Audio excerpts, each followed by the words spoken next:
जी अस्सलाम वालेकुम। आज का जो हमारा टॉपिक है वो है बायोलॉजिकल मॉलिक्यूल्स, चैप्टर नंबर 2 है जो कि पार्ट 1 बायोलॉजी का है। पार्ट 1 बायोलॉजी एफएससी का। तो चैप्टर नंबर 2 का जो हमारा चैप्टर वो है बायोलॉजिकल मॉलिक्यूल्स। सबसे पहले इसका इंट्रोडक्शन। बेसिकली बायोलॉजिकल मॉलिक्यूल को जिस चैप्टर के अंदर हमने पढ़ना है, जिस ब्रांच के अंदर पढ़ना, उसका नाम है बायोकेमिस्ट्री। मतलब कि इसकी जो ब्रांच है जहां पे हम इसको इन डिटेल में स्टडी करेंगे उसका नाम क्या है, बायोकेमिस्ट्री। अब बायोकेमिस्ट्री बेसिकली है क्या? ये बायोकेमिस्ट्री ये ब्रांच है बायोलॉजी की, और जो ये बायोलॉजी की ब्रांच है हम इसके अंदर स्टडी करेंगे दो चीजों के बारे में। सबसे पहले बायोलॉजिकल कंपोनेंट्स,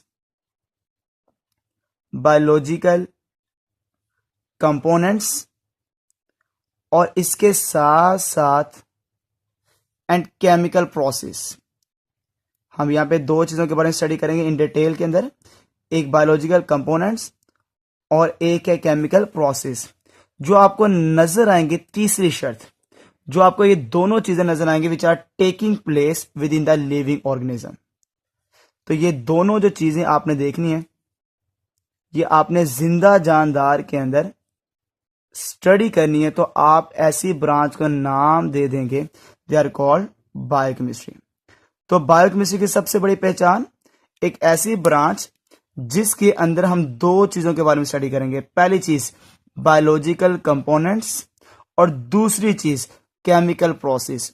और ये कहां पे स्टडी करेंगे? आप लिविंग ऑर्गेनिज्म के अंदर स्टडी करेंगे। ऐसी ब्रांच को नाम देते हैं, दे आर कॉल्ड बायोकेमिस्ट्री है। अब बेसिकली यहां पे देखा जाए जो बायोलॉजिकल कंपोनेंट्स हैं, हम इसको दूसरा नाम भी दे सकते हैं। तो जो बायोलॉजिकल कंपोनेंट्स हैं इनको हम दूसरा नाम दे सकते हैं, they are also called biological compounds. हम इसको बायोलॉजिकल कंपाउंड भी कह सकते हैं। मतलब कि जो कंपोनेंट है इसको मैं चेंज करके क्या लिख रहा हूं, बायोलॉजिकल कंपाउंड्स। तो इसको हम बायोलॉजिकल कंपाउंड्स भी कह सकते हैं। इसी तरह अगर देखा जाए जो केमिकल प्रोसेस है, हम केमिकल प्रोसेस को भी दूसरा नाम दे सकते हैं। तो जो केमिकल प्रोसेस है हम इसको नाम दे देते हैं, they are called chemical reactions. तो हम इन्हें इस चैप्टर के अंदर दो चीजों को पढ़ना है। एक है बायोलॉजिकल कंपोनेंट्स और इसके साथ साथ दूसरी चीज का नाम क्या है, केमिकल रिएक्शंस है। क्या हमने सारे दुनिया के बायोलॉजिकल कंपाउंड्स को पढ़ना है? क्या हमने दुनिया के सारे केमिकल रिएक्शंस को पढ़ना? नहीं, ऐसा नहीं है। हमने बायोलॉजिकल कंपाउंड्स पढ़ने हैं, मगर कौन से वाले? जो बायोलॉजिकल मॉलिक्यूल्स जो इंसान के जिस्म के अंदर मौजूद है। हमने केमिकल रिएक्शंस पढ़ने हैं, मगर वो कौन से पढ़ने हैं? जो एक इंसान के सेल के अंदर चल रहे हैं, या जो जानदारों के सेल के अंदर चल रहे हैं, जिंदा जानदारों के सेल के अंदर चलने वाले सारे केमिकल रिएक्शन पढ़ने हैं, जिनको हम मेटाबॉलिज्म कहते हैं। मतलब कि अगर मैं यहां पे देखता हूं तो हमारे पास दो चीजें चैप्टर के अंदर है, दो चीजें। एक जो चीज है वो है बायोलॉजिकल कंपाउंड्स हैं, और इसी के साथ साथ हमारे पास जो दूसरी चीज है वो केमिकल रिएक्शंस हैं। तो हमारे पास दो चीजें हैं, एक केमिकल रिएक्शंस आगे और एक बायोलॉजिकल कंपाउंड्स आगे। अब बायोलॉजिकल कंपाउंड्स कौन से पढ़ने हमने? दोस कंपाउंड्स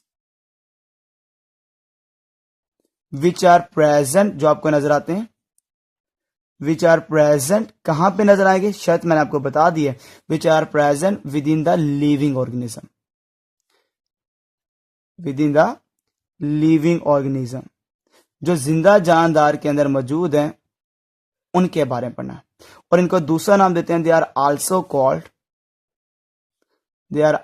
कॉल्ड बायोलॉजिकल मॉलिक्यूल। हम इसको दूसरा नाम देंगे, they are called biological molecule. तो ये जो बायोलॉजिकल मॉलिक्यूल्स हैं हमने इनके बारे में पढ़ना है, जो कि जिंदा जानदार के अंदर मौजूद होते हैं। हमने कौन से केमिकल रिएक्शन पढ़ने हैं? देखा जाए दोस केमिकल रिएक्शंस, ऐसे chemical reactions which are taking place, जो चल रहे हैं। कहां पे चल रहे हैं? Which are taking place within the cell, जो सेल के अंदर चल रहे हैं। दे आर कोलेक्टिवली कॉल्ड, हम इन केमिकल रिएक्शन को नाम देंगे, और इन सारे के सारे रिएक्शन को नाम देते हैं जो सेल के अंदर चलते हैं। They are collectively called metabolism. हम इसको मेटाबॉलिज्म का नाम देते हैं। तो मेटाबॉलिज्म बेसिकली क्या है, जितने भी केमिकल रिएक्शन चल रहे हैं एक सेल के अंदर, हम उसको नाम देते हैं, दे आर कॉल्ड मेटाबॉलिज्म। और इसी की तरह अगर देखा जाए जो चल रहे हैं एक जानदार के अंदर जितने भी कंपाउंड्स मौजूद हैं उनको हम कहते हैं they are called biological compounds हैं। अब बेसिकली जो बायोलॉजिकल कंपाउंड्स हैं ये हमारे जो बॉडी में मौजूद हैं ये दो तरह के होते हैं। एक को कहते हैं ऑर्गेनिक मॉलिक्यूल और दूसरे जो मॉलिक्यूल हैं उनका नाम है इनऑर्गेनिक मॉलिक्यूल। मतलब कि हमारे पास बॉडी के अंदर दो तरह के मॉलिक्यूल मौजूद हैं।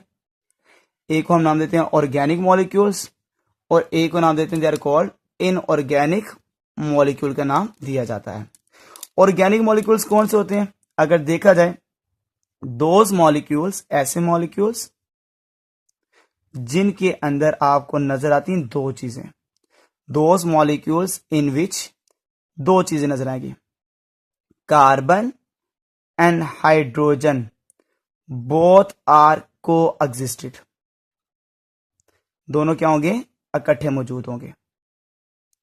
तो ऐसे मॉलिक्यूल को कहते हैं they are called organic molecule.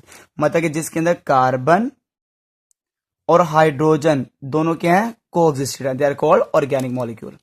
अगर मैं कहता हूं those molecules in which carbon and hydrogen, carbon and hydrogen both are not को एग्जिस्टेड, बोथ आर नॉट को एग्जिस्टेड।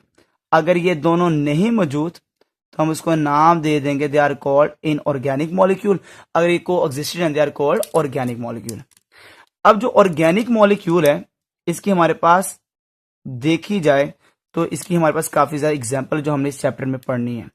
जो सबसे पहला हमने पढ़ना है यहाँ पे उसका नाम है कार्बोहाइड्रेट। कार्बोहाइड्रेट ऑर्गेनिक मॉलिक्यूल, ये एग्जाम्पल बता रहा हूं। इसके बाद प्रोटीन है, लिपिड है और इसके साथ साथ न्यूक्लिक एसिड है। ये सारे के सारे हमने इन डिटेल स्टडी करने हैं ऑर्गेनिक मॉलिक्यूल। और जो इनऑर्गेनिक मॉलिक्यूल है ये भी हमने स्टडी करनी इन डिटेल के अंदर, जो हमारे चैप्टर का पार्ट होगा, जो ALP सिलेबस, जो शॉर्ट सिलेबस के उसका भी पार्ट होगा। उसका नाम है H2O, वाटर। ये भी हमारा इस चैप्टर का पार्ट है जिसका नाम क्या, वाटर है। तो ये हमने दो चीजें स्टडी करनी है ऑर्गेनिक और इनऑर्गेनिक के बारे में। ऑर्गेनिक की कार्बोहाइड्रेट, प्रोटीन, न्यूक्लिक एसिड और लिपिड वगैरह आ गया, और इसी तरह जो इनऑर्गेनिक में क्या आ गया, वाटर आ गया। अब जो केमिकल रिएक्शंस हैं ये हमारे जो सेल्स के अंदर चल रहे हैं ये दो तरह के चल रहे हैं। एक को नाम देते हैं एनाबोलिज्म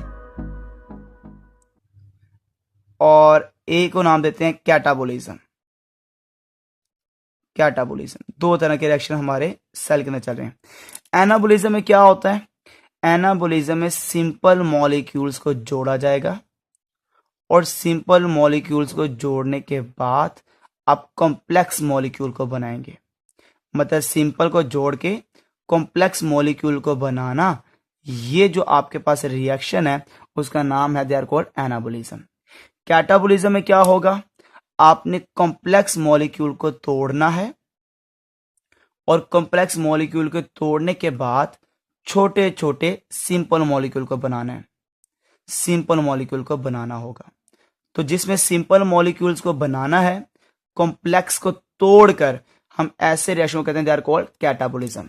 मतलब कि मैं अगर एनाबोलिज्म की डेफिनेशन लिखता हूं तो यहां पे बेटा मैं क्या कर रहा हूं, यहां पे एक काम कर रहा हूं, the complex molecules, the complex molecule, यहां पे कॉम्प्लेक्स मॉलिक्यूल का जिक्र करेंगे। The complex molecule is formed, ये बनेगा। मतलब कैसे बनेगा, बाय कंबाइनिंग ऑफ, जोड़ने से बनेगा। हम किसको जोड़ेंगे, किसको जोड़ के बनाएंगे, by combining of simple molecules.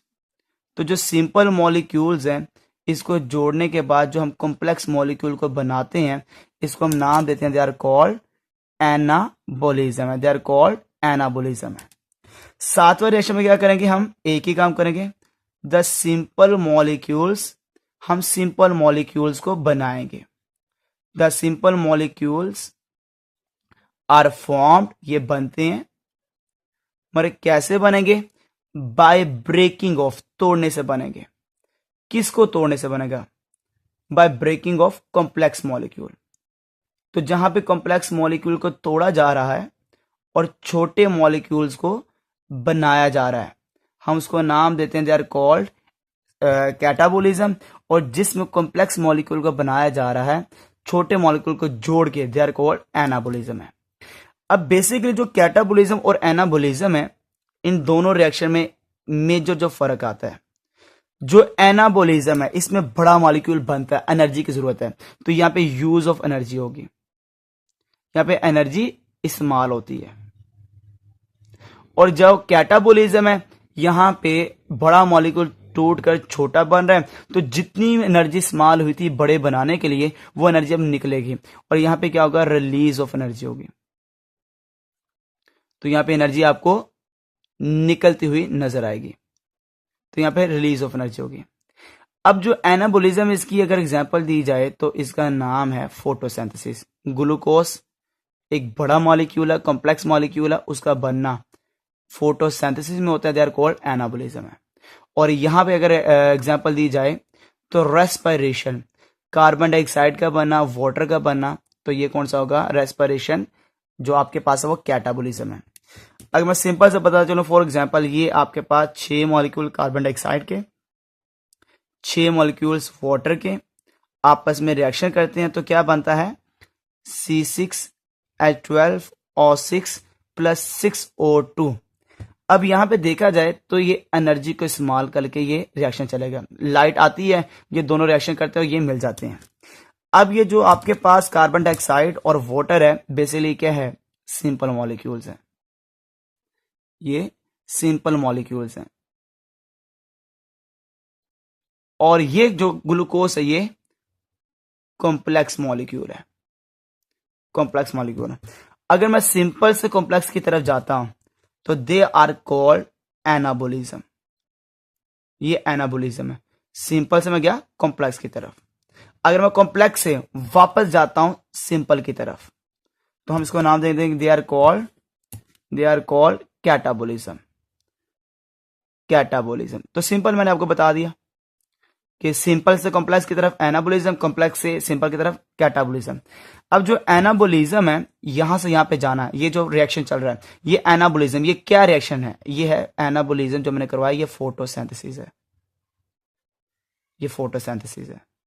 और यहां से जब मैं वापस गया कैटाबोलिज्म की तरफ, ग्लूकोज को दोबारा तोड़ के जब मैंने सिंपल बनाया, ये रिएक्शन कौन सा है? ये रेस्पिरेशन है। और यहां पे याद रखना, जब भी रेस्पिरेशन होगी तो यहां से एनर्जी रिलीज होगी, और जब भी यहां से यहां जाए तो ये क्या होगा? एनर्जी इस्तेमाल होगी। ये है इंट्रोडक्शन, जिसका नाम क्या है? बायोलॉजिकल मॉलिक्यूल्स, जिसको हमने एक ब्रांच के अंदर इन डिटेल हमने स्टडी करना है, और उस ब्रांच का नाम क्या है? बायोकेमिस्ट्री है, बायोकेमिस्ट्री है। इसी तरह अगर देखा जाए तो केमिकल कंपोनेंट्स दो सेल में क्या उसकी क्वांटिटी होती है, क्या परसेंटेज है? एक बैक्टीरियल सेल है, एक ममेलियन सेल है। एमसीक्यूज है। केमिकल कंपोनेंट जो वाटर है 70% बैक्टीरिया सेल के पास है, 70% ममेलियन सेल के पास है। प्रोटीन 15% बैक्टीरिया के पास है और 18% ममेलियन सेल के पास है। कार्बोहाइड्रेट 3% बैक्टीरिया सेल के पास है। और अगर देखा जाए यहां पर जो आपको नजर आता है 4% ये आपको नजर आता है कहां पर? ममेलियन सेल के पास है। और इसी के बाद कार्बोहाइड्रेट के बाद जो लिपिड है 2% आपको बैक्टीरिया सेल के पास है और 3% आपको ममेलियन सेल के पास है। डीएनए 1% बैक्टीरिया सेल के पास है, 0.25% ममेलियन सेल के पास है। आरएनए 6% बैक्टीरिया सेल के पास है और 1.1% ममेलियन सेल के पास है। ऑर्गेनिक मॉलिक्यूल्स 2% बैक्टीरिया सेल के पास है और 2% ही ममेलियन सेल के पास है। ऑर्गेनिक मॉलिक्यूल्स में क्या क्या आते हैं? एंजाइम्स, हार्मोन और मेटाबोलाइट्स आते हैं। इसी तरह जो इनऑर्गेनिक आयंस है जिसमें sodium, potassium, calcium, magnesium, chlorine, sulphur tetroxide या सल्फर जो आपके पास टेट्राऑक्साइड है, इसकी अगर परसेंटेज देखी जाए तो ये 1% बैक्टीरिया सेल के पास है और 1% ममेलियन सेल के पास है। तो ये छोटा सा एक टेबल है जो कि एमसीक्यूज में अक्सर आ जाता है कि परसेंटेज के लिहाज से कौन सा केमिकल कंपोनेंट्स कितना बैक्टीरिया सेल के पास है और कितना ममेलियन सेल के पास है। ओके बेटा, अल्लाह हाफिज।